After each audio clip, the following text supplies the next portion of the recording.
Pour le grand écran, pour voir tous les films et pour rêver ensemble, on a tous une bonne raison d'aller au cinéma.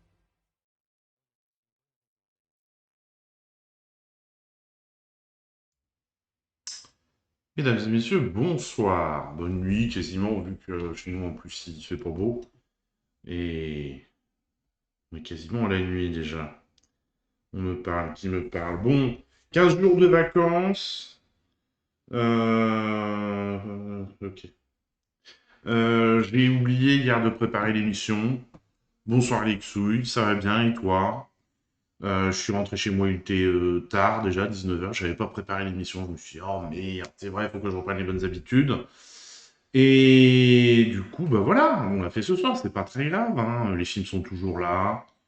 Puis voilà, hein, c'est pas... Donc, on fait les sorties ciné de la semaine d'hier, avec un premier film. Alors attendez. Ah bah c'est cool, la rentrée s'est bien passée. J'ai qui fâche ça toujours. Les vacances se sont bien passées, j'espère aussi que tu as eu meilleur temps que nous, parce qu'alors disons, on a eu de la flotte, hein. De la tempête, on a eu tout ça, tout ça. Enfin bon, c'est comme ça, hein, c'est le risque quand on prend des vacances en octobre. Généralement, on a beau temps à quai des bulles, mais là, c'était pas la joie. Tout nickel. Ah bah c'est magnifique ça. Alors, donc, je disais que ça, c'est là. Donc, c'est bien que ce soit là. Et qu'on va pouvoir attaquer. Euh, Toute la deuxième semaine de la pluie. Ah, bon, c'est comme ça, hein. De toute façon, bon, on est dans l'automne, bientôt l'hiver. Après, il fait moins chaud, c'est pas mal non plus, bon. Bon, donc, t'as pas changé. On regarde la bande-annonce. Des balais à chiottes. Et tout le monde le pense ici. Hein. Vous aurez des vies de merde. Le karma, ça s'appelle. J'arrive, Michel, je suis en dédicace. Oh, et arrête de faire le malin avec ta tignasse. À ton âge, j'en avais beaucoup plus que toi. Que j'ai cru. Vous êtes toujours les mêmes gros bâtards que quand vous étiez méchants et cons. Excusez-moi, vous en avez encore pour longtemps? Parce que je dois y aller moi aussi. Vous êtes pas la copine à Colette et Guy? Ah non, je suis pas la copine à Colette et Guy. Je crois qu'on n'a jamais pratiqué ensemble. Moi, je commence par la petite boule à gauche. Il y a bouffé là-dessus.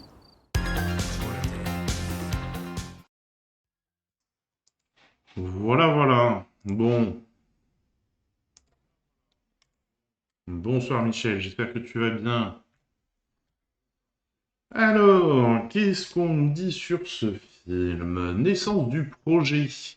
Le projet né en 2019, lorsque les producteurs Dimitri Rassam et Richard Vampierre ont proposé à Jérôme Commandeur de réaliser un film sur des retrouvailles d'anciens élèves. Initialement peu inspiré par le thème, ce dernier a fini par l'embrasser après de nombreuses discussions avec son scénariste. Kevin Knepper, à 50 ans, ce sujet est en effet devenu et presque existentiel pour lui, marquant une transition personnelle importante. Retrouvailles, Laurent Lafitte et François Damiens, qui avaient déjà joué ensemble dans Une pure affaire. Ce dernier retrouve... Ah oui, ok. Ce dernier retrouve aussi Vanessa Paradis après L'Arnaqueur et Cette musique ne joue pour personne. Le dosage de l'humour et de l'émotion, la collaboration entre Jérôme Commandeur et Kevin Knepper a permis un équilibre entre comédie pure et émotion. Le second s'est concentré sur la structure et les péripéties du film, tandis que le premier s'est attaché au dialogue. Et Jérôme décrit cette répartition en disant que Kevin a fait le gros œuvre maçonnerie, plomberie, électricité, et lui, pas de son. Il n'y avait pas de son pendant la vidéo? Ça y est. Ah, bon. Enfin, si on a du son, c'est bon. Lui et la décoration. Un casting pensé sur mesure. Réunir une bande de copains n'est jamais une mince affaire, mais dans ce projet, le réalisateur a fait le pari d'assembler des acteurs aux univers distincts. Il confie, Vanessa Paradis est une comédienne pour laquelle je voulais écrire depuis toujours, parce qu'elle apporte une voix et une précision, tant dans la douceur que dans la tension ou la mélancolie. Laurent Lafitte est aussi très précis et extrêmement soigné dans ses choix. C'est l'un des meilleurs comédiens de sa génération. Quant à François Damiens, il a un humour qui ne ressemble à aucun autre. On se demande où il va chercher de telles tournures d'esprit. Un casting est réussi quand on ne sait pas comment le ou la comédienne va jouer son texte et créer son personnage. Sentiment givrant. Lors du tournage de la scène de la piscine, le froid était si intense que cela est devenu un défi à la fois physique et émotionnel pour les acteurs. Cette séquence présentant un échange comique et gênant entre les personnages a nécessité une rapidité d'exécution pour éviter l'hypothermie. Un concert pas comme les autres. Les scènes de concert ont apporté leur gros lot de défis. Laurent Lafitte devait chanter dans le style de son personnage, ce qui représentait une première pour lui. Comme il le précise, la difficulté résidait dans chanter comme mon personnage avait pu chanter dans le temps, ce qui nécessitait une voix plus nasale propre aux chanteurs de variété. Cette exploration vocale ajoutait une couche de réalisme nécessaire pour crédibiliser le personnage. Attention, ils ont été chercher loin. Playlist choisie à l'image des références du film aux années 90, Jérôme Commandeur souhaitait une playlist précise, mais qui échappe aux tubes évidents. Il explique « J'étais heureux de placer Bop » des frères Hanson et de les voir côtoyer La fête est finie d'Orelsan ou C'est beau la vie d'Isabelle Aubray. Cela donne un patchwork éclaté, mais que j'adore. Quant au tube que chante le personnage de Laurent, on doit à Paul-Serge Cacon, le père de Varda Cacon, que je ne connais ni l'un ni l'autre, notre superviseuse musicale. Cet artiste qui a démarré dans les cabarets des années 50, qui a côtoyé Barbara et Brassens, a créé pour nous un morceau aux sonorités latinos des années 98-99, à la fois très simple et très précis. J'adore quand le personnage de Vanessa dit à Laurent « Je te regardais au Wig Machine le samedi matin sur M6 quand je révisais mes examens de médecine à la CTU. Tout est dit. » Eh bien oui, tout est dit, puisqu'on est à la fin. Voilà donc pour ce premier film, petite comédie française. On passe là à une grosse licence. Merci beaucoup pour le lurk, Morgame. Merci à toi. Grosse licence, Predator Badlands, qui est interdit au moins de 12 ans, comme beaucoup des Predators. On regarde la bande-annonce. Oui, c'est ça.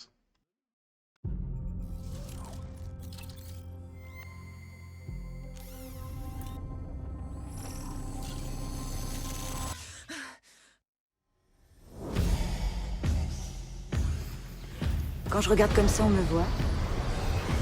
Si je regarde comme ça, on me voit plus. On me voit, on me voit plus. On me voit, on me voit plus. On me voit plus, on me voit. Super. On me voit plus. On me voit plus, on me voit. On me voit, on me voit plus. On me voit un peu, on me voit plus. Alors, c'est ta première chasse.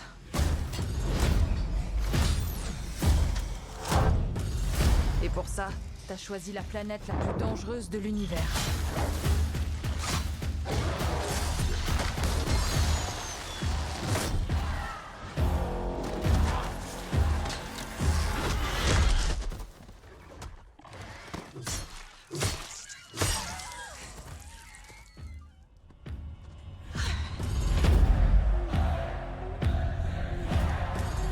Après une créature qui peut pas être tuée. C'est le prédateur absolu. Je pourrais t'aider.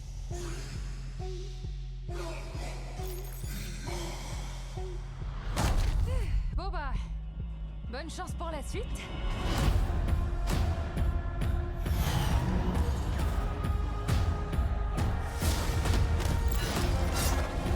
Ici, t'es pas un prédateur.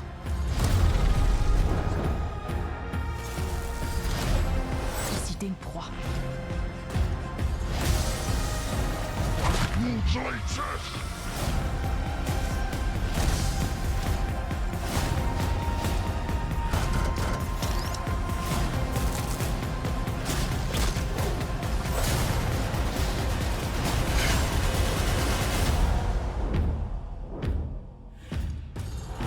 On n'est peut-être pas les seuls à chasser.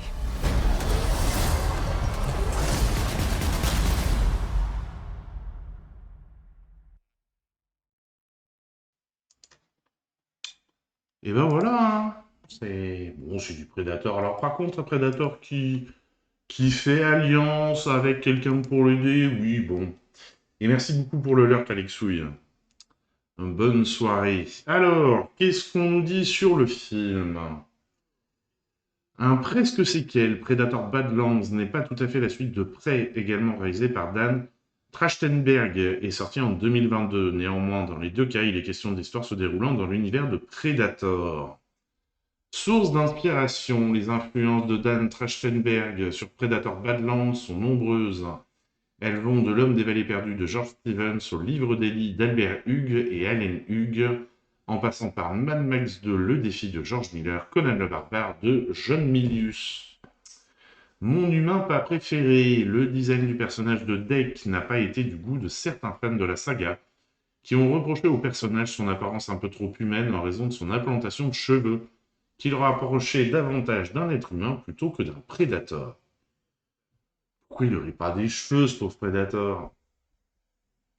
Du jeu vidéo au cinéma, Predator Badlands a été nourri par de nombreux films, mais également par des jeux vidéo. Dan Trachtenberg cite notamment Half-Life 2, Uncharted, God of War ou encore Prince of Persia. Ah ouais, là, il fait un grand écart du jeu vidéo, là, dans les genres. Carte d'identité, le film marque un tournant dans la saga Predator, puisque Deke, interprété par Dimitrius Chustur Koloamatangi, est le premier Predator à avoir un prénom, alors que les autres sont anonymes, mais aussi le premier Predator qui devient un personnage principal. 7 à 8, Predator Badlands est le 7e film de la franchise Predator depuis le premier volet en 1987. Et alors pourquoi 8? J'ai pas compris là. Presque débutant, vu dans de nombreuses séries au cours de ces dernières années, Jonah, The Panthers, Upright, Far North, Dimitrius Schuster, Koloamatangi n'a quasiment jamais tourné au cinéma. Predator Badlands n'est que son deuxième long métrage, après Red, White and Brass de Damon Fepulea en 2023. Jamais 203, Predator Badlands est le troisième film autour de l'univers Predator que réalise Dan Trachtenberg après Prey et Predator Killer of the Killers. LV1, le film propose une langue Predator à la fois écrite et orale. Elle a été développée par Paul R. Fromer, qui n'est autre que le linguiste qui avait travaillé la langue Na'vi pour Avatar de James Cameron. Il sort bientôt le troisième, là, le 17 décembre. 3h15. Un tournage physique pour se préparer au mieux au rôle. Elle Fanning a suivi une formation de cascadeuse pour le film. En tout, son entraînement a demandé 1 mois de travail avec l'équipe des cascadeurs, durant lequel elle a appris la chorégraphie des scènes de combat. En outre, l'actrice a également dû préparer son corps pour travailler avec des câbles. Une véritable armure pour se glisser dans la peau de Deke. Dimitrius Schuster Koloamatangi a dû enfiler un costume qui l'a lesté de 15 kilos supplémentaires. Ah oui, quand même. Sa lourde combinaison était composée de prothèses de bras, de jambes qu'il devait enfiler les unes après les autres. Par la suite, celles des mains et des pieds étaient posées séparément. Enfin, il était également affublé d'un capuchon ouvert avec le cou, et des tresses de son personnage, sans oublier les lentilles de contact pour obtenir le regard si particulier de Deke. Ça faisait 15 kilos, hein. Combien de temps de préparation, ça ils ne le disent pas. D'habitude, ils aiment bien dire le temps de préparation. Là, non. Des sons avant les images. Le réalisateur n'a pas pu voir le premier Predator au moment de sa sortie en 1987, puisqu'il était encore à l'école primaire. Et que le film était à l'époque interdit aux moins de 18 ans quand même. Mais il est toujours interdit aux moins de 18 ans ou pas? Ah non, il est même plus interdit du tout. Néanmoins, il relate une anecdote assez cocasse. Je me souviens très bien d'un jour où j'allais à un tournoi de karaté et où tous les garçons de 6e l'avaient vu. Nous étions à l'arrière du monospace de ma mère, ils m'ont décrit le film en entier, du coup j'ai imaginé Predator bien avant de le découvrir. Au bout du monde, Predator Badlands a été tourné en Nouvelle-Zélande, que ce soit dans des studios à Auckland ou en extérieur, dans la ville de Rotorua. Brouiller les pistes, le film a été tourné sous le nom de code Backpack, afin qu'aucune photo ou vidéo ne puisse fuiter. Oui, je vois pas tellement le rapport là entre le nom de code et que ça fait qu'aucune aucune image ne puisse fuiter. J'avoue un manque de compréhension. La société fictive Weyland Yutani, présentée dans Alien, apparaît également dans Predator Badlands. Ce n'est pas la première fois que les deux sagas se rencontrent, puisqu'il y a déjà eu 2 crossovers, Alien vs Predator en 2004 et Alien vs Predator Requiem en 2007, qui étaient des beaux navets si je me rappelle bien. Voilà, donc fans de Predator, n'hésitez pas. Allez, on continue avec l'inconnu de la Grande Arche, dont on regarde la bande-annonce. Monsieur le Président de la République. Alors, qu'en pensez-vous? C'est très beau. Qui en est l'architecte, monsieur le président? Faut demander à Subilo pour le savoir. Monsieur, vous avez remporté le concours de la défense. Boum. Qu'avez-vous construit dans votre carrière? Ma maison et 4 églises. Le président veut que nous inaugurions en même temps que le bicentenaire, ce qui nous force à aller vite. Alors allons vite et faisons bien. C'est tout à fait concluant. Buen er vurderet til 1,3 milliarder. Subilo est l'homme des maisons. C'est son valet. Subilo m'a informé que vous travaillez avec Andreu. Je suis très heureux de rencontrer l'homme qui a mis d'accord toute une profession. Quand j'ai conçu Roissy, j'avais 29 ans. Plus d'une fois, je me suis demandé si j'étais pas un imposteur. Et que pensez-vous des architectes français? Je le trouve inhibé. Je veux des nuages qui flottent. Je vous avais indiqué que c'était impossible. On a toujours le choix. If you keep the current configuration, you will be locked into a balance of power that will always be unfavorable to you. My presence here is no longer needed. If it's urgent, just take your time.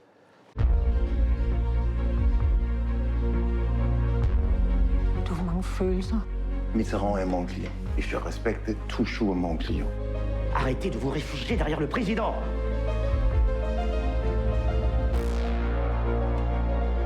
You're stealing my cue. I'm trying to save No, you're your not. Je dois parler avec Monsieur le Président. Så står jeg omringet af idioter og gangster og svindlere. Le cube, c'est l'œuvre de ma vie.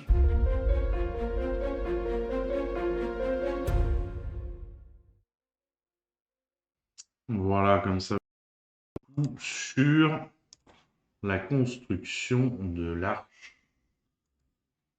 qui fait face, on le voit dans le fond, là, à l'autre arche, dont j'ai oublié le nom. Je ne sais plus, dis donc. Merde, comment il s'appelle?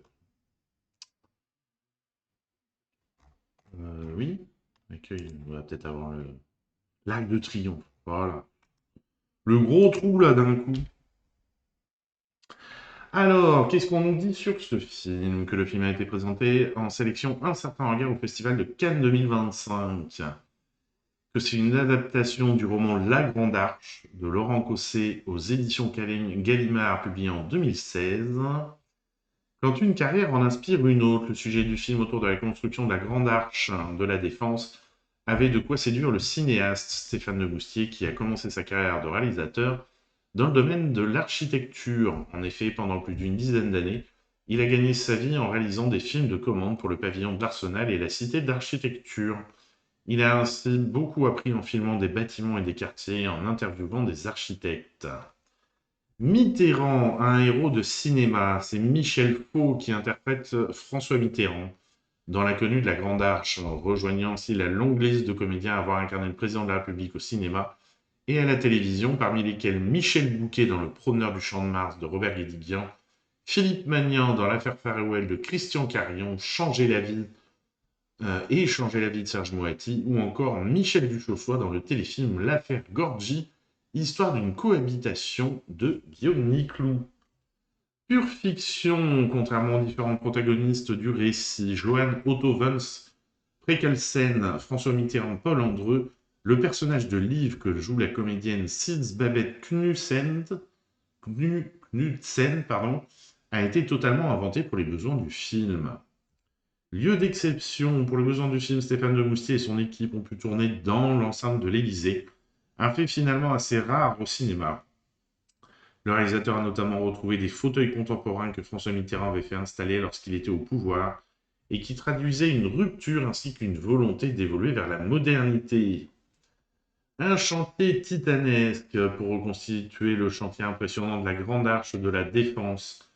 Stéphane Demoustier a travaillé en étroite collaboration avec son chef opérateur David Chambly et la coordinatrice VFX Liz Fisher. Après avoir examiné un grand nombre de photographies de référence, ils ont décidé d'animer ces clichés contrairement à ce qui se fait habituellement au cinéma et qui consiste à intégrer des images d'archives dans un film.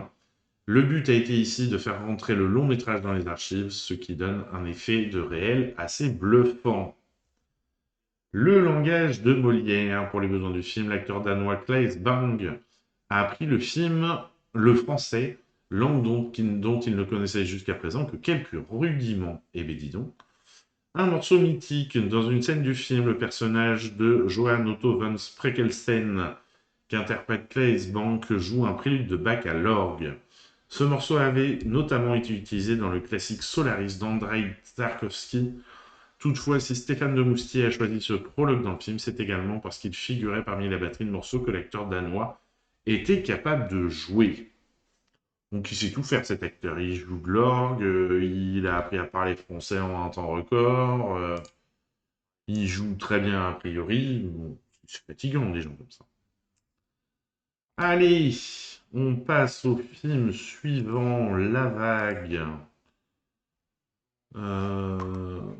Dont on regarde la bande-annonce.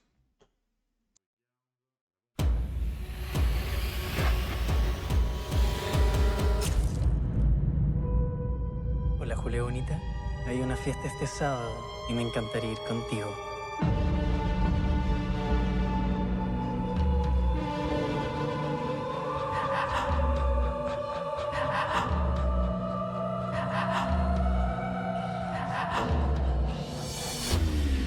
Respiren hondo. Cierren los ojos.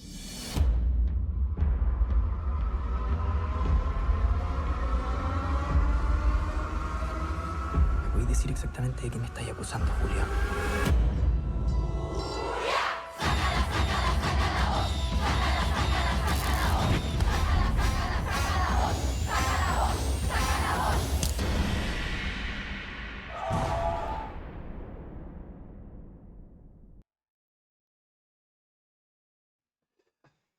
Il y a des bandes annonces comme ça, quand on les a regardées, on se dit ça va parler de quoi cette affaire? Bah là, c'est un peu le cas quand même. D'ailleurs, on va se permettre de lire le synopsis pour mieux comprendre. Printemps 2018, une vague de manifestations déferle sur le Chili. Julia, une étudiante en musique, rejoint le mouvement de son université pour dénoncer le harcèlement et les abus subis par les élèves.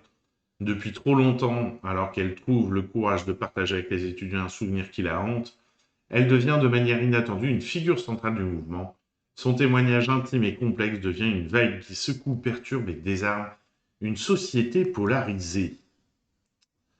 Ceci étant, Cannes 2025, donc ça a été présenté à Cannes Première. Collaborateur fétiche, il s'agit de la 4e collaboration de Sébastien Lelio avec le compositeur britannique Matthew Herbert. Les deux hommes ont travaillé ensemble sur les 4 derniers films du cinéaste, soit Une femme fantastique, Désobéissance, Gloria Bell et The Wonder.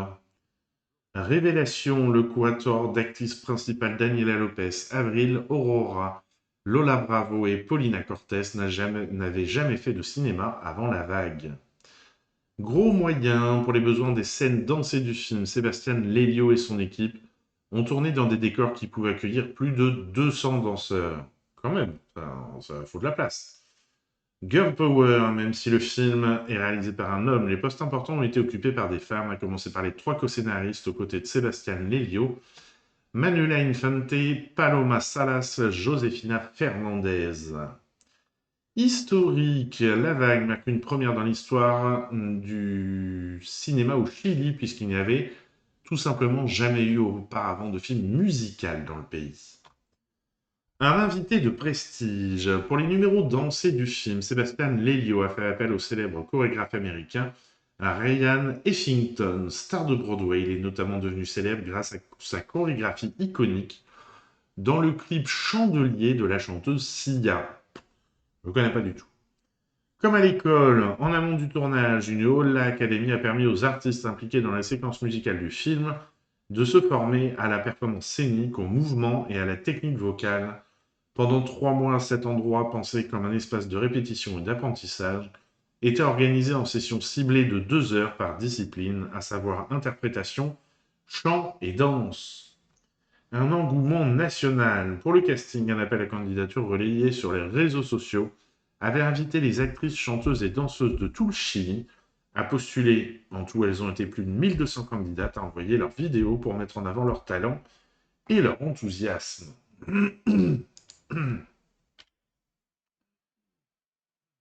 Voilà donc pour ce film. Oh, le prochain, il est génial.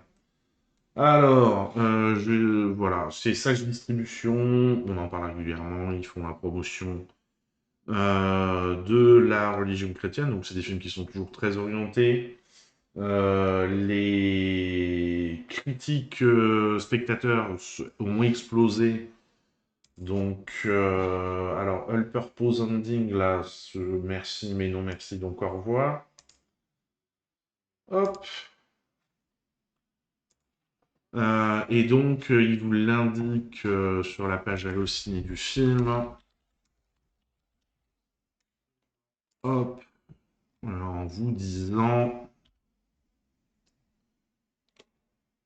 Ah non, ils l'ont pas mis là.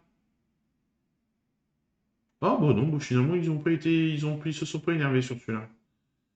Mais je voyais sur les autres, en une journée, des fois le film a 15 000 critiques et bonnes critiques spectateurs.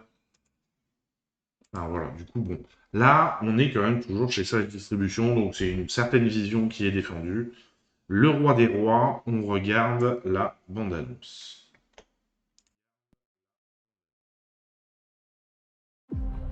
Mesdames et messieurs, je vous prie de bien vouloir m'excuser quelques petits instants. Car je suis le roi Arthur! Descendez immédiatement. Le seul vrai roi légitime! Tu n'es certainement pas le roi Arthur! Je me suis permise de lui dire que tu allais lui raconter une grande histoire. Il serait possible d'être seul sans le chat? Notre histoire commence il y a 2000 ans. Et c'est ainsi que le petit Jésus est venu au monde. Attends un peu, stop! Si ça parle pas d'un roi, alors ça m'intéresse pas. Il se trouve que l'histoire que je veux te raconter parle d'un roi. Le roi des rois. Wow.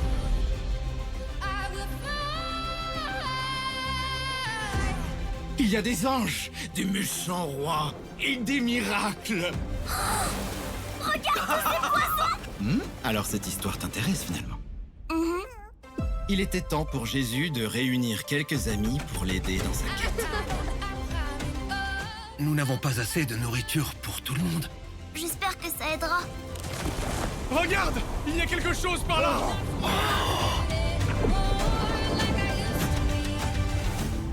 N'ayez crainte. C'était un miracle pour certains, mais une menace pour d'autres. Alors retournons le peuple contre lui, tout simplement.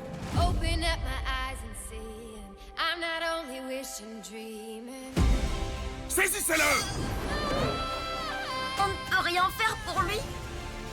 Si, mais pas de la façon que tu crois. Merci beaucoup, papa. Il est temps. C'est la volonté de mon père. Je l'accepte avec joie. Tu devrais en faire de même. Même un roi peut servir ses sujets.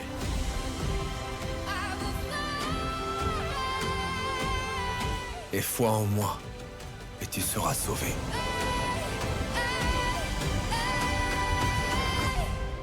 C'est bel et bien une grande histoire.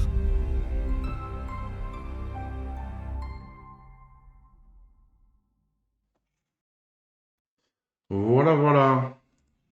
On va revenir sur... On revient pas sur Clément. On verra ça après.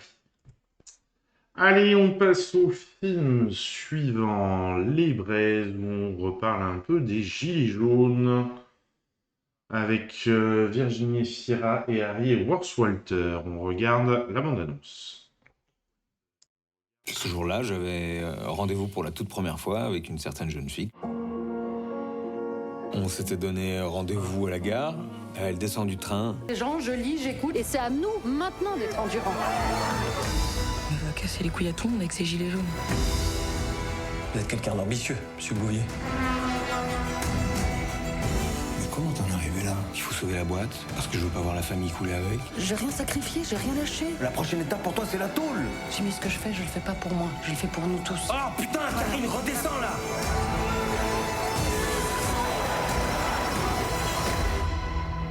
Ça me manque ce qu'on avait avant.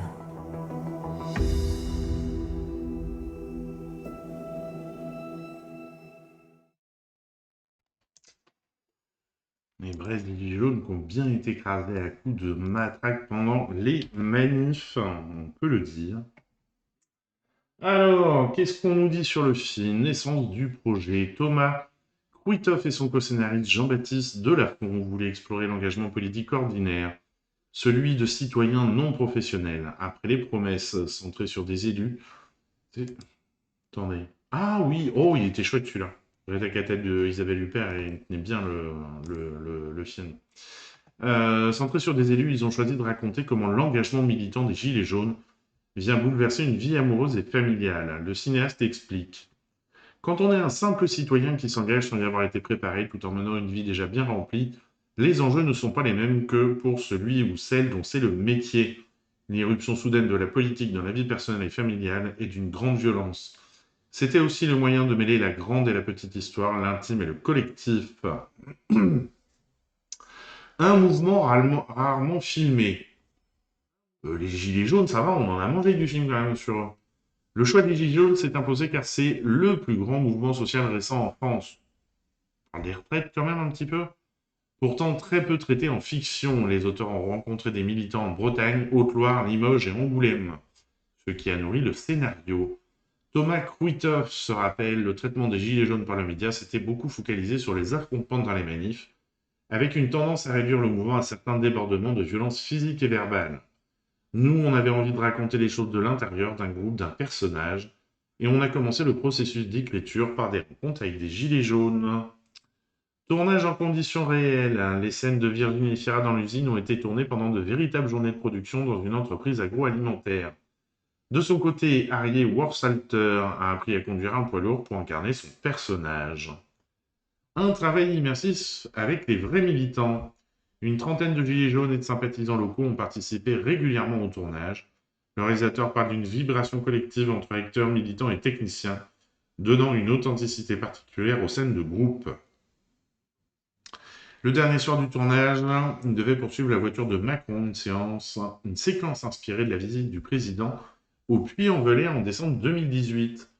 Je me disais qu'il ne fallait pas faire beaucoup de prises, qu'il se fatiguerait vite à courir et crier dans le froid. Mais ils étaient tous portés par une énergie impressionnante, prêts à tourner encore et encore. Une mise en scène pensée pour le collectif et l'intime. Les Braises a été tournée en scope, à la fois pour capter la foule et filmer les espaces intimes, notamment la cuisine du couple. Le format permet de montrer les distances et tensions entre les corps avec une palette de couleurs vibrantes pour déplacer le regard loin des codes médiatiques habituels. Le cinéaste confie. Il fallait donner le sentiment d'immersion dans la vie, dans le tumulte. Les braseros, la fumée, les uniformes, les cris, les chants, les sirènes se sont imposés naturellement comme des motifs visuels et sonores.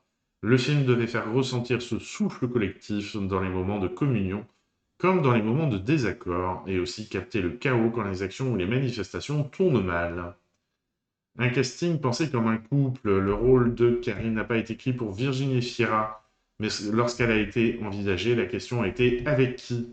L'alchimie avec Harry Worsalter est devenue essentielle. Kouitoff cherchait une crédibilité immédiate pour un couple uni depuis 20 ans, et la complicité entre les deux comédiens a enrichi l'évolution de leur relation. Une écriture vivante sur le plateau. Si la structure du scénario des Braises a été respectée, beaucoup de scènes, notamment collectives, ont été réinventées au tournage. Thomas Kouitoff encourageait les acteurs à improviser, se couper la parole, créer du chaos, pour que les séquences vibrent au-delà de leur enjeu dramatique. Les décors aussi sont susceptibles de modifier ce que j'avais prévu. Nous avons notamment dû réécrire en partie la séquence où les bisons découvrent leur rond-point brûlé. On venait d'y tourner des scènes joyeuses durant plusieurs jours, mais quand Jean Rabas, le chef d'écho, a mis le feu à la cabane et qu'on s'est retrouvé devant ce spectacle lugubre, on a tous ressenti une émotion. Voilà donc pour les braises. Allez, film suivant. Deux procureurs. On regarde la bande-annonce. Адвокат, прокурор за местами заключения в Брянске. За порядок. У вас содержится арестованный Степняк Иван Степанович. Спецкорпус. Давай помаринуем его немного.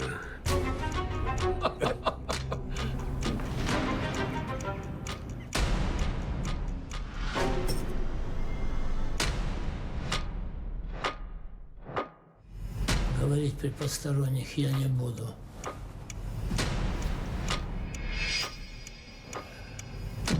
Это за что они вас так? Если ты вправду настоящий большевик, сегодня же отправляйся в Москву. Ступай кому-нибудь из членов Политбюро. Мне на выход. Где здесь выход? Вы в порядке? Да.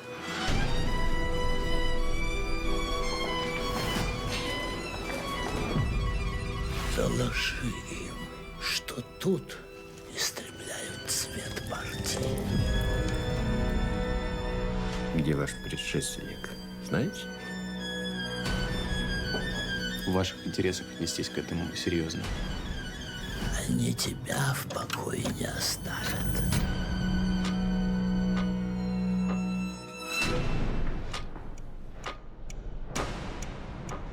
Я вас слушаю.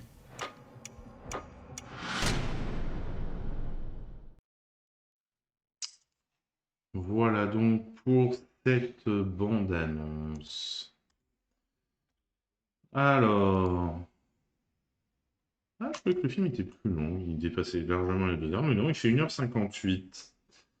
Qu'est-ce qu'on nous dit sur ce film? Une nouvelle interdite pendant 40 ans. Deux producteurs aînés d'une nouvelle écrite en 1969 par Georgi Demidov, physicien arrêté en 1938 et envoyé au Goulag. Ces écrits furent saisis par le KGB en 1980 et n'eut pu être publiés qu'en 2009, après avoir dormi 40 ans dans l'ombre. Sergueï Loznitsa explique « Au cours des 30 dernières années, je me suis constitué une vaste bibliothèque d'ouvrages écrits par des prisonniers du Goulag et des camps nazis. Naturellement, lorsque j'ai entendu parler de la publication de Deux procureurs, j'étais intrigué.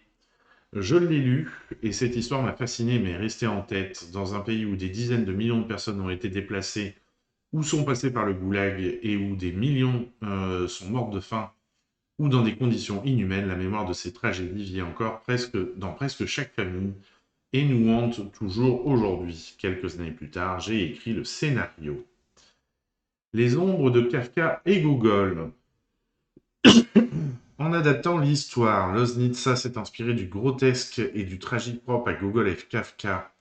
Le capitaine Kopeïkine est une référence directe à Gogol, tandis que l'absurde kafkaïen s'est invité tout seul dans le récit. Un huis clos sous la terreur stalinienne. L'intrigue des deux procureurs se déroule en 1937, en pleine grande terreur. L'aide brûlée, prisonnier accusé à tort, peur de la NKVD. Sergueï Loznitsa veut rappeler que ces mécanismes de terreur restent universels et trouvent encore des échos aujourd'hui. Malheureusement, ces sujets resteront pertinents tant que des régimes totalitaires existeront quelque part dans le monde. Aucune société, aussi avancée ou démocratique soit-elle, n'est à l'abri de l'autoritarisme. Voilà pourquoi je pense que les grandes purges doivent encore être étudiées et réfléchies. Un casting exilé. Le rôle principal a été confié à Alexandre Kuznetsov après une rencontre à Cannes avec Alexander Filipenko, Anatoly Belyi. Tous trois avaient quitté la Russie après l'invasion de l'Ukraine en 2022. Le reste de la distribution met l'acteur lituanien letton russophone, témoignant d'une mémoire partagée du passé soviétique. Une esthétique figée et oppressante. La mise en scène repose sur des plans fixes, jamais de caméra mobile. Le format carré 1.33 évoque les images d'archives, tandis que la palette de couleurs bannit toute teinte vive. Ne reste que le noir, gris, brun, bleu sombre, blanc et le rouge sang. À l'origine, je voulais intégrer des images d'archives. Le film devait commencer par les déclarations finales du procès de 1930 et se conclure par un discours du procureur Vince Shinki au procès de 1938. J'ai abandonné cette idée, mais elle a laissé des traces, notamment dans le format d'image qui correspond à la fois à l'époque et au style du récit. La caméra ne bouge jamais, uniquement des plans fixes. Ce choix demande beaucoup d'ingéniosité en composition et en montage. Cannes 2025, donc le film a été présenté en compétition au Festival de Cannes 2025. Une habitude pour Sergueï Loznitsa, puisque plusieurs de ses films sont passés par la croisette, comme Mike Joy, Dans la brume, Donbass, Baby Yar Contexte.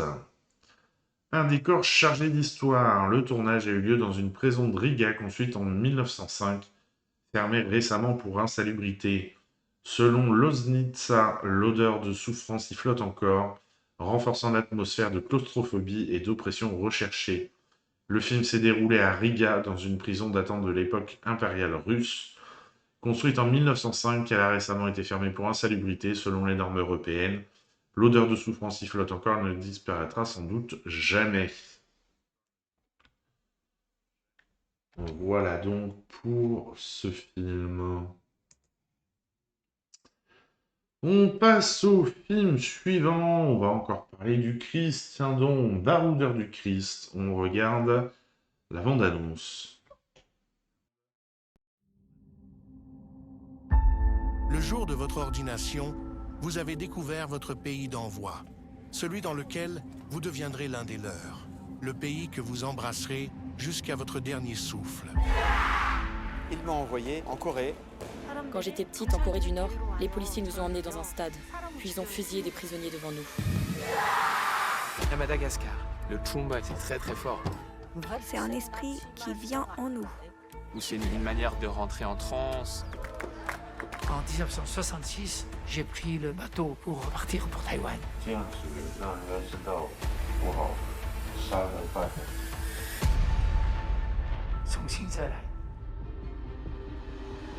voulais être avocat fiscaliste, j'avais ma copine, mes copains, ma ville, mon succès. J'ai gagné beaucoup d'argent, j'avais une vie amoureuse débordante. J'ai compris à ce moment-là que ma place, elle était là. Mon cœur de prêtre m'a incité à les aider coûte que coûte. Des enfants qui jouent dans une décharge, les révoltés. Le but final, c'est quand même de rassembler toutes ces personnes avec leurs histoires passées dans une grande famille humaine. Comment je vais pouvoir rentrer en contact avec eux? J'ai pu entendre des choses épouvantables, à faire pleurer. Je me disais, c'est trop dur, je vais craquer. Qu'est-ce que j'ai fait de ma vie? J'ai tout foutu en l'air. Je me sens seul, incompris et incapable de comprendre.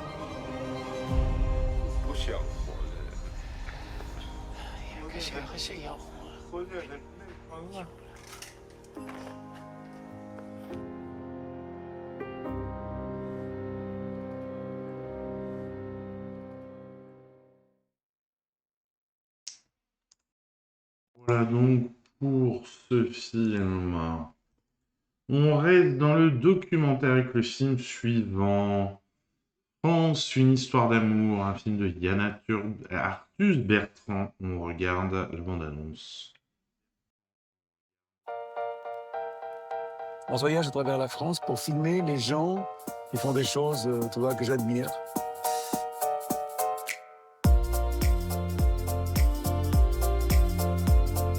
Notre rêve, c'est que ce lieu puisse continuer à rayonner par le fast social food, parce qu'au cœur du fast-food, il y aura le social.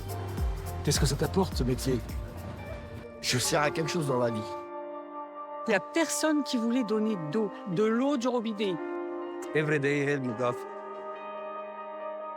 So we drink café? C'est troublant, en fait, d'interdire les gens d'aider d'autres gens.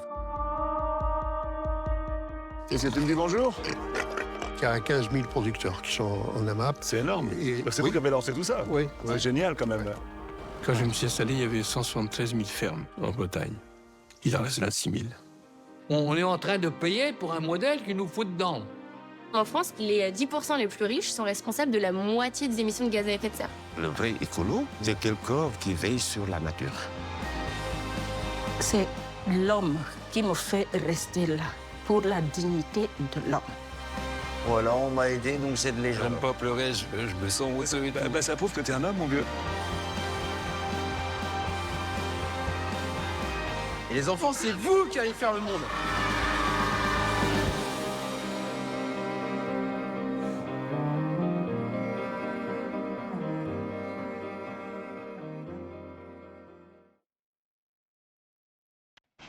Voilà.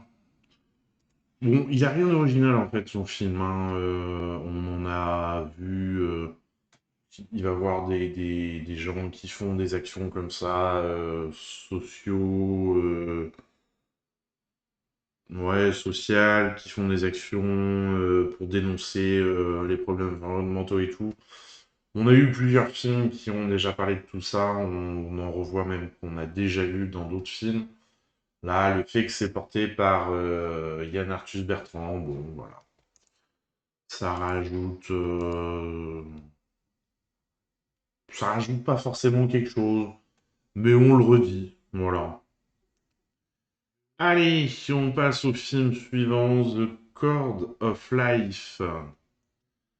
Film chinois dont on regarde la bande-annonce.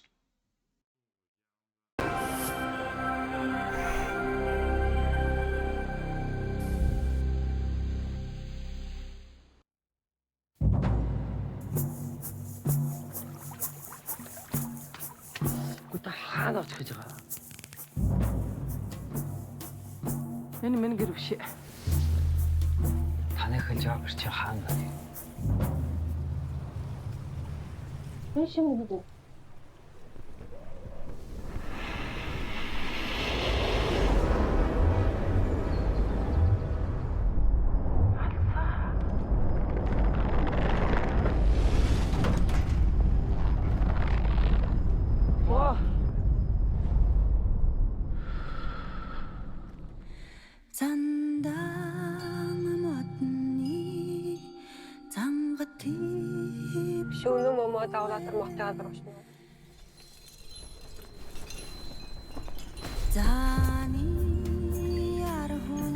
이 몸이 간다고 나한테 어째 그 순간까지 나왔지 나.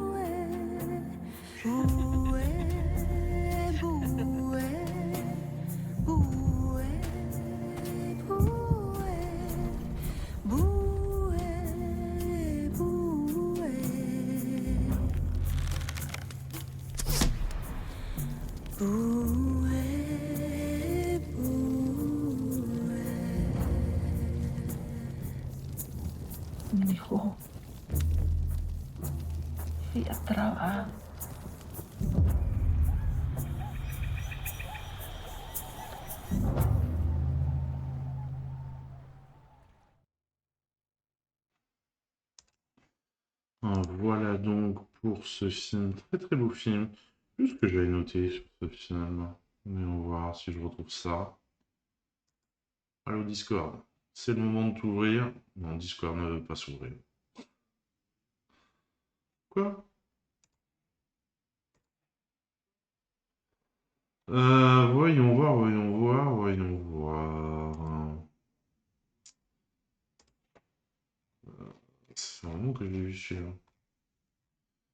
Donc ça fait un moment que j'avais mis une critique dessus. Ah oui, bah, j'avais fait très simple, porté par un délicat mélange de musique électronique et de tradition mongole. Le film raconte l'histoire poignante d'un fils guidant sa mère malade au cœur des vastes steppes mongoles dans une quête de mémoire, d'identité et de lien éternel, une masterclass. Et c'est vrai qu'il est vraiment très joli, plein d'émotions. On passe un très très beau moment devant. Qu'est-ce qu'on nous en dit de plus? Prix de la meilleure technique au 4e Festival international du film de Hainan en 2022. Sélection officielle au 35e Festival international du film de Tokyo. Sélection Asia Future en 2022. Dans la cour des grands, scénario de plusieurs films, La distance avec la lune, Le cavalier des rêves, etc. Shui Chiao signe avec The Cord of Life son premier long métrage en tant que réalisatrice. Renversement des rôles. Shui Chiao a eu l'idée de The Cord of Life en rencontrant, il y a plusieurs années, dans une rue en France, une femme atteinte de la maladie d'Alzheimer. Cette rencontre a eu un effet particulier sur la réalisatrice qui, à ce moment, était confrontée à la dépression et aux pensées suicidaires de sa mère du même âge que cette femme. Prenant conscience que sa mère vieillissait et qu'elle était peu à peu contrainte de s'occuper d'elle, la cinéaste a donc réfléchi à cette idée autour de l'inversion des rapports parents-enfants en raison de la vieillesse, un sujet qui l'a menée à poser les bases de ce qui allait devenir plus tard son premier film comme réalisatrice. Un titre évocateur, le titre original du film Chidai signifie en mongol cordon ombilical. Dans cette langue, il n'a pas uniquement une connotation physique, mais revêt également des significations plus profondes puisqu'il évoque des notions fondamentales comme la transmission et la connexion. Dans la tradition mongole, le cordon ombilical de l'enfant est placé dans une petite poupée suspendue au-dessus de son berceau. Cela est à la fois un symbole de vie, mais aussi un rite de protection. D'autre part, à l'image de la corde avec laquelle est attachée la mère d'Alus dans le film, on attache également une cordelette aux enfants lorsqu'ils commencent à marcher afin d'éviter qu'ils ne se perdent dans la steppe. Le bleu en majesté, Shui Chiao a choisi de proposer plusieurs nuances de bleu à l'écran, qui est incontestablement la couleur reine du film, un choix qui s'explique par la croyance en la philosophie chromatique mongole qui explique que le bleu, coq en mongol, est le symbole de l'éternité et du sacré. D'autre part, la cinéaste s'est appuyée sur des recherches scientifiques indiquant que les personnes atteintes de la maladie d'Alzheimer conservaient plus longtemps la capacité à distinguer les couleurs froides. De cette manière, le dégradé de bleu du film devient une métaphore visuelle du processus de disparition de la mémoire. Ça, c'est une belle analyse, c'est intéressant de savoir ça. Un passage. À l'origine, le film se terminait autrement, puis un jour la réalisatrice... D'ailleurs, vous avez la fin du film dans la bande-annonce. Puis un jour, la réalisatrice a découvert dans une vidéo un arbre de yin-yang. Il s'agissait de deux ormes, l'un complètement desséché, l'autre en pleine vie, enlacés l'un à l'autre. Shui Chiao est allé voir de ses propres yeux cet arbre et s'en est inspiré pour la fin de son film. Ici, l'arbre mort transfère ce qui lui reste de vie à l'autre. La mort n'est plus la fin de quelque chose, mais un passage, une transmission. De manière métaphorique, cela marque un lien avec les ancêtres, mais aussi un lien entre la ville et la nature, ou encore celui entre les civilisations anciennes et le monde moderne. Et effectivement, c'est bien ça qu'on a dans le film. La note d'intention, et c'est plutôt bien. On revient à du documentaire avec Semer et Récolter dont on regarde la bande-annonce.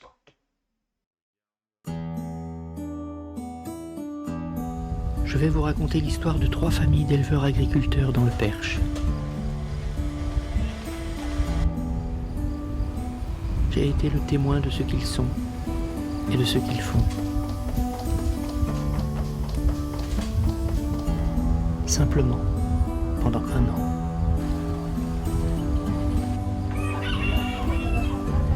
Je fais 3 marchés semaine. Auton, du Perche, Brou et Chapelle du Bois. On est en train de ramasser des betteraves. Les betteraves fourragères qui sont destinées aux vaches laitières. Et les vaches laitières, ils en raffolent, hein. Ils sont complètement folles de ça.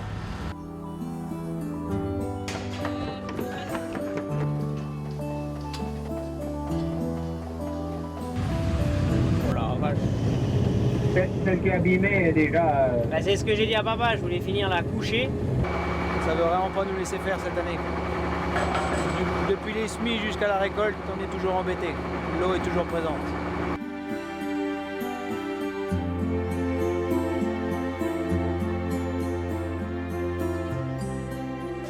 On est pas plein. Bah là le 3e au cul, mais... Elle pousse pas? Non, pas plus que ça. Pour les grands-parents, c'est un peu une page qui se tourne, parce que là, en fait, on a rasé la maison d'habitation où ils ont habité, et où on aura en même temps la construction d'un bâtiment solaire. On était les premiers méthaniseurs, il y en avait un dans le Loiret, et les autres, ils étaient en Alsace. Alors, on était tout tout au début de la méthanisation en France.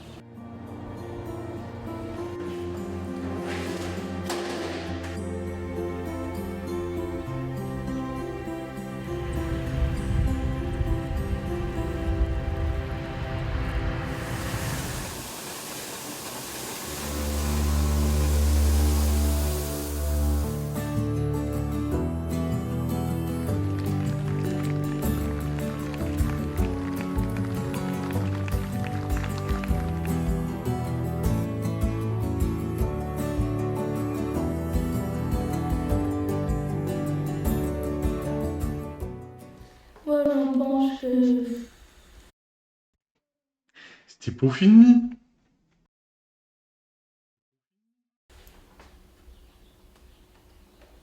c'est un métier qu'il faut être passionné. Bah c'est vrai, Ouais, bah, c'est vrai. Il a tout résumé.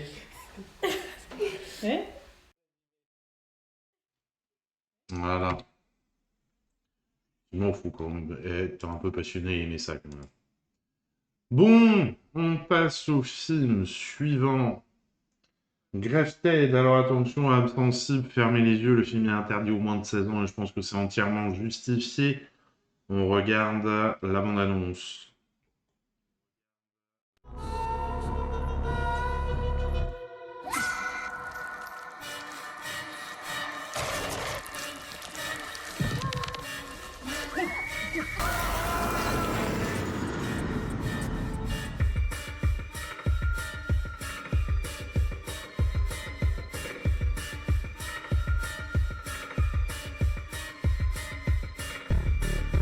Father's a scientist. Was.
Voilà, c'est bon. Ceux qui ont fermé les yeux, vous pouvez les rouvrir. J'avoue, moi-même, hein, j'ai tourné la tête, là, c'est bon, je la connais, maintenant la bande-annonce, je l'ai vue au moins une fois. Ça suffit. Mais après, j'avoue que doit y avoir une sacrée réflexion philosophique à faire sur justement le thème de la beauté. Après, c'est la forme qui fait que c'est dérangeant. Donc, bon, après, c'est vraiment là, selon les affinités, les goûts de chacun. Sélection en festival. Grafted a été présenté en avant-première mondiale lors de l'édition 2024 du New Zealand International Film Festival. Par la suite, le film a été sélectionné dans d'autres festivals comme le Monster Feet en Australie, le Chicago International Film Festival ou encore le Festival international du film fantastique de Gérard Maire. Du court au long, il s'agit du premier long réalisé par la cinéaste Sacha Rainbow, après 2 courts-métrages en 2018, Kofi en Dlartey et Kamali. Sur ces terres, le film a été tourné à Auckland en Nouvelle-Zélande en 2023. Premier rôle. Le rôle principal du film a été confié à la jeune comédienne Joyena Sun, dont c'est ici le premier long-métrage. Une histoire personnelle. Grafted est né de l'expérience personnelle de Wei-Ling Ho, l'une des scénaristes du film. Si vous arrivez à un truc comme ça, c'est dur. Je pense que vous en sortez pas. Avec ce film, elle a souhaité raconter à travers l'histoire du personnage de Wei un récit d'horreur initiatique qui dénonce à la fois le mépris et le racisme subi par les personnes immigrées, mais aussi les injonctions liées aux normes de beauté. Cocorico, Grafted s'inspire librement du film français Les Yeux sans visage de Georges Franju en 1960. Grand classique. Girl Power, un film féministe dans son discours, Grafted l'est également au niveau de son équipe. Outre un casting majoritairement féminin, la plupart des postes importants du film sont occupés par des femmes. La réalisatrice Sacha Rainbow a coécrit le scénario aux côtés de 3 autres femmes, Wei-Ling Ho, Lee Murray et Mia Maramara, sans oublier la directrice de la photographie Tammy Williams, la responsable de casting Kate McGill ou encore la décoratrice de plateau Jessica Oran. Voilà donc pour ce film que je rappelle interdit aux moins de 16 ans. Allez, on retourne à un documentaire avec le 5e plan de La Jetée dont on regarde la bande-annonce.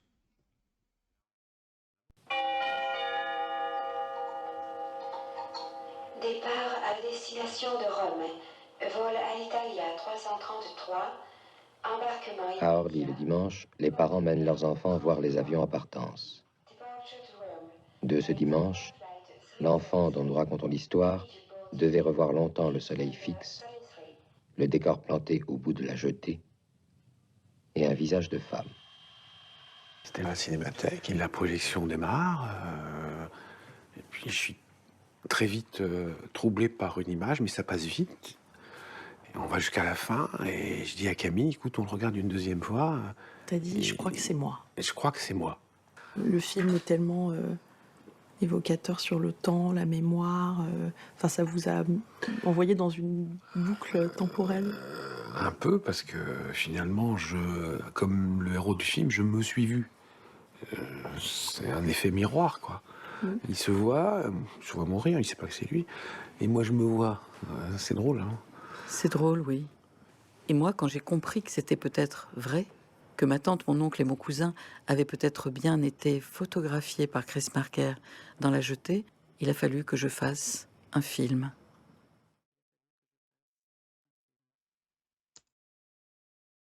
Un film où un des personnages, voilà, le monsieur se voit dans un autre film, enfin se voit dans un film et se dit, mais tiens, est-ce que c'est possible? Et du coup, il y a toute une enquête qui est menée.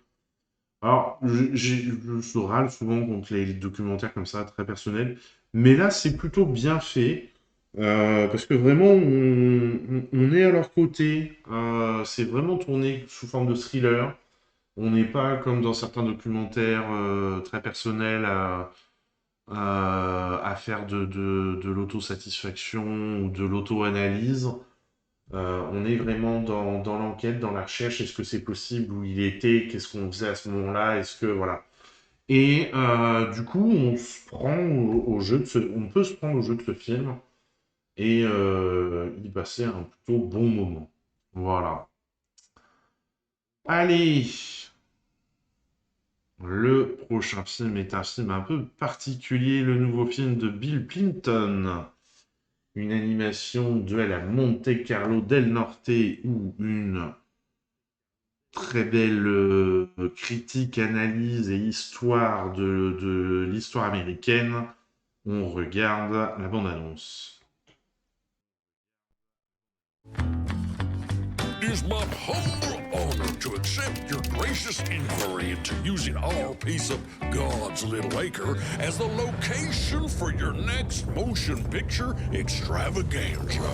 We're gonna remove that old stinky fishing village and build a beautiful new lake and casino. We'll call it Monte Carlo del Norte. Look alive, ladies. Here comes your thirsty customers. Leave them with smiles aplenty and their pockets empty.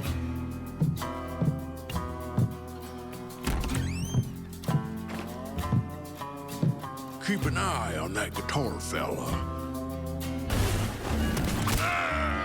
We're gonna reposition your little village. Who was that guy? He looked a little like the new guitar guy, except he didn't have no guitar. This town ain't big enough for the both of us.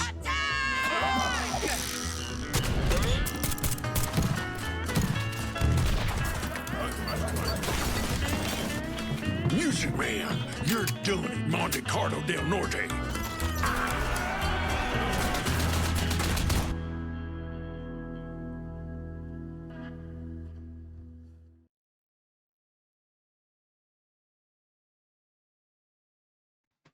Voilà, alors j'avoue que par contre, on peut ne pas rentrer dans le film à cause de l'animation qui est très particulière.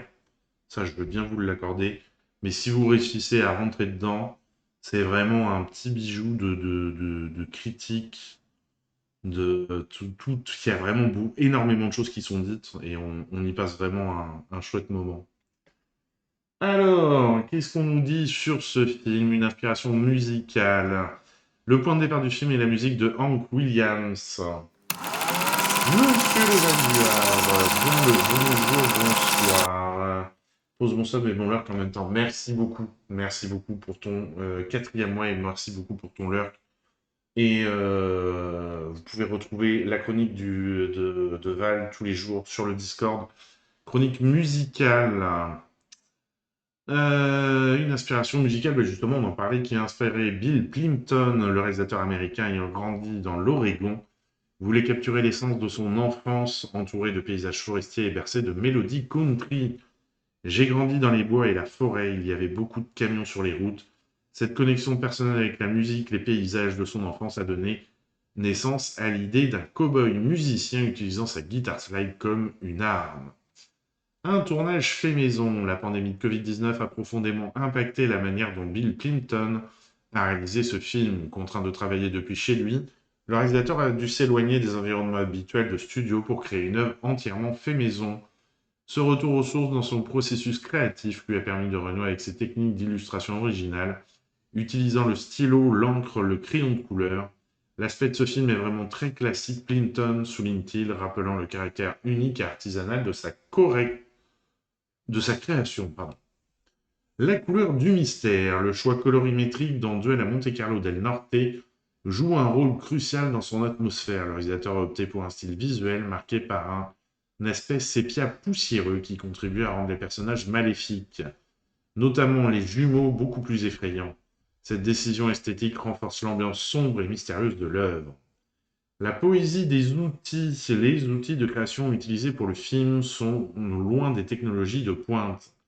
Bill Clinton a travaillé avec un stylo normal et des crayons de couleur, certains presque exténués, soulignant une approche artisanale et personnelle. Ces outils, bien qu'élémentaires, ont une signification symbolique forte, participant à l'intimité de la création.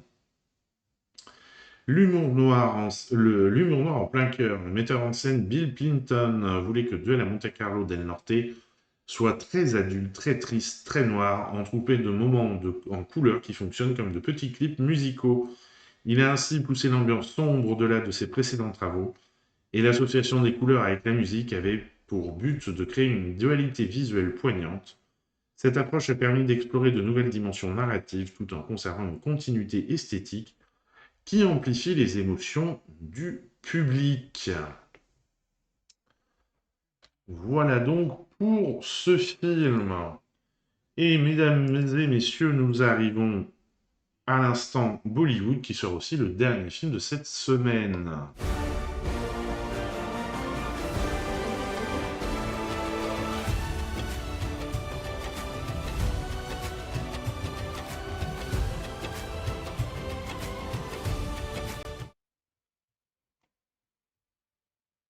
Avec cette semaine un seul film, Anne Pavan Polatatu, dont on regarde la bande-annonce.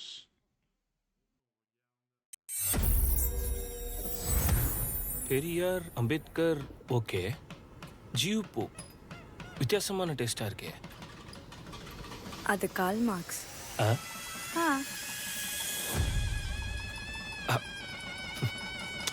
Karl Marx இது உன் வீடு உன் இஷ்டம் போல நீ இருக்கலாம் உன்னை நான் ராணி மாதிரி பார்த்துப்பேன் உன் கூட நான் 400 வருஷம் வாழணும் சிவா என்னடி கரண்ட் போயிடுச்சு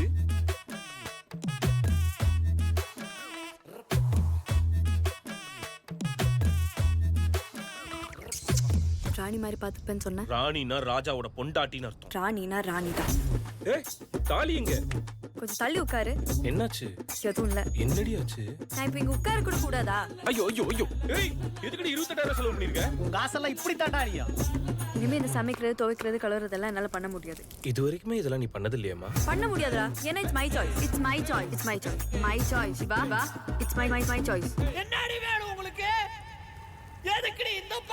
பண்ணாதீங்க.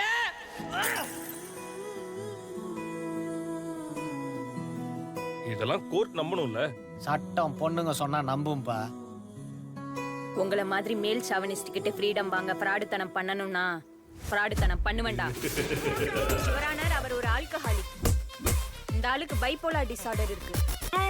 Sexual disability Your Honour. நீங்க எதுக்குமே தப்பு இல்லைன்னு சொல்ல மாட்டேங்கிறீங்க. சும்மா வரீங்க, வந்து நிக்கிறீங்க, என்கிட்ட திட்டு வாங்குறீங்க, வாய்தா வாங்கிட்டு போயிடுறீங்க. ஐயோ பிரதர், அழுகாதீங்க அழுகாதீங்க பிரதர். தம்பி சரி சரி.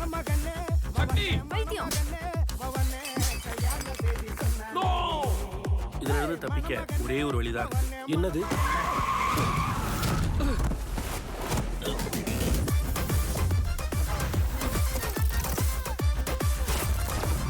இதெல்லாம் கூட விட்டுருவேன். ஹனிமூனுக்கு எங்க போலான்னு கேட்டதுக்கு என்ன சொன்ன? போர்பந்தர். அம்பேத்கர் பிறந்த இடம். போர்பந்தர் காந்தி பிறந்த இடம் D.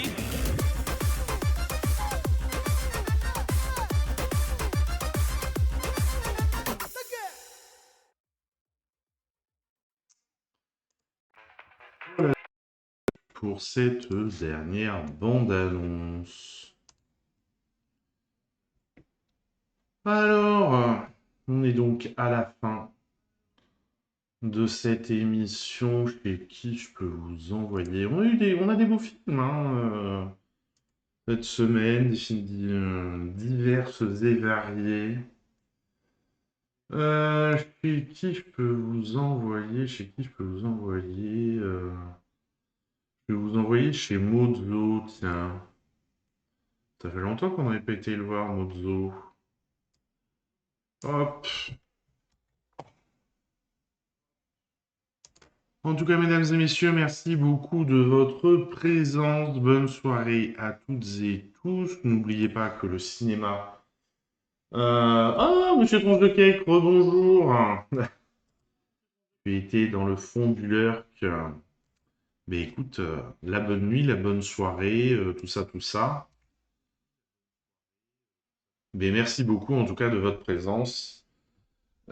J'espère qu'il y a des films qui vous auront intrigué, titillé, donné envie d'aller les découvrir. Je vous souhaite à toutes et tous une très bonne soirée et vous dis à très vite pour de nouvelles aventures.